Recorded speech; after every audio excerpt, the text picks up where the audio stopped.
My name is Carole Blade and I'm the creative producer for Coreo Cymru, which is an initiative set up in 2012 to support the development of Wales-based dance artists and to provide new product for audiences across Wales. Coreo works on an international level as well, with partnerships across Europe and internationally. During this Easter, we have been touring Family Dance Festival, which is a 1-hour pop-up show with 3 professional dance companies and local community groups. And we've also involved audio description within that package.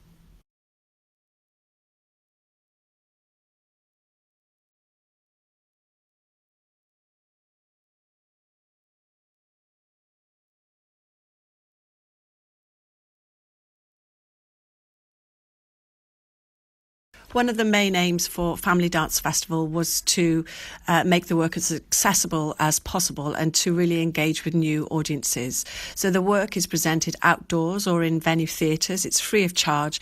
It's highly interactive and great fun and entertaining. So to widen this accessibility, we looked at developing audio description, but realised that there's not a great deal of practice in Wales, especially in the live dance arena. So we contacted Dr. Louise Fryer and Anne Hornsby of Mind's Eye, who spent 3 days with 3 of our audio describers to hone in their skills and to develop the audio description for the tour. And we were lucky enough to work with Ioan Gwyn, who is a Welsh speaker. So we're able to develop and deliver audio description in Welsh as well as English. And we believe this is the first time it's been done in Welsh. So we're obviously really pleased that this practice is developing.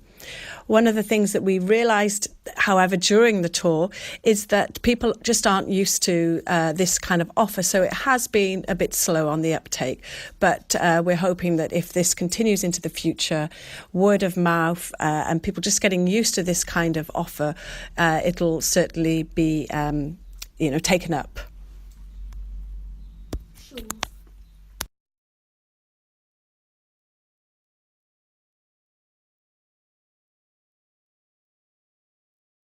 So for me, prior to developing the audio description training, I had no experience whatsoever. So I was scratching around in the dark a little bit. But I have to say, it's been very welcomed by the general audio description community, and I've been highly supported by a number of organisations.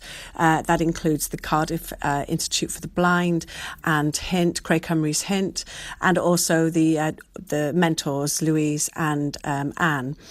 So I've felt like my hand has been held through this journey and been offered the expertise and knowledge that is needed to develop this. So I'd certainly encourage others to look at this area and to reach out to the field.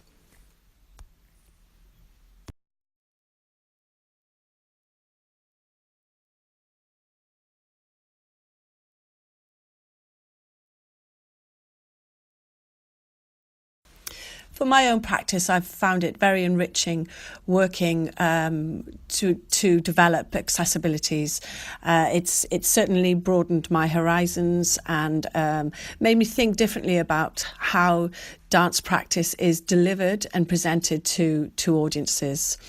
I'm not very aware of the barriers at the moment.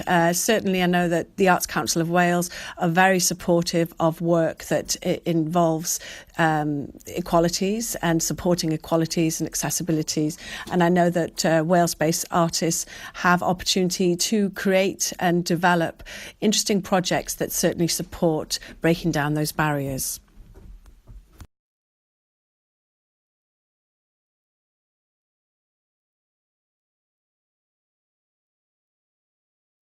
There certainly seems to be a desire to support accessible practice, and I know the Arts Council of Wales are very keen to invite bids from creative companies and organisations to support that.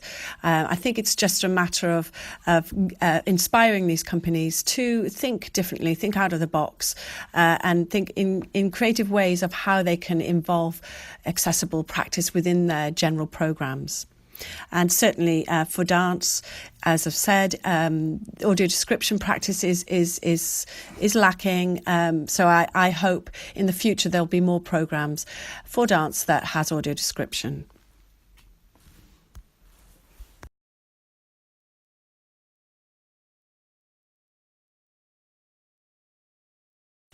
What excites me about working in the arts in Wales is that we are a small nation, but we have big ambitions and we have international reach.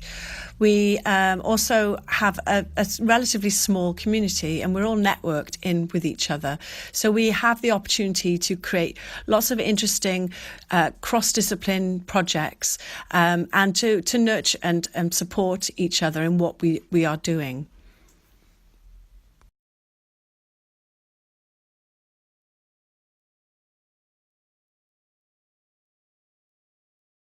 Within my role, I do tend to see quite a lot of dance specifically. And, you know, I'm very lucky to have the opportunity to see so much. But I've got to say the last thing that I saw was Family Dance Festival. And one of the things that I just loved about it was seeing the audience so fully engaged in the programme and the work and the interaction between those artists and the audiences.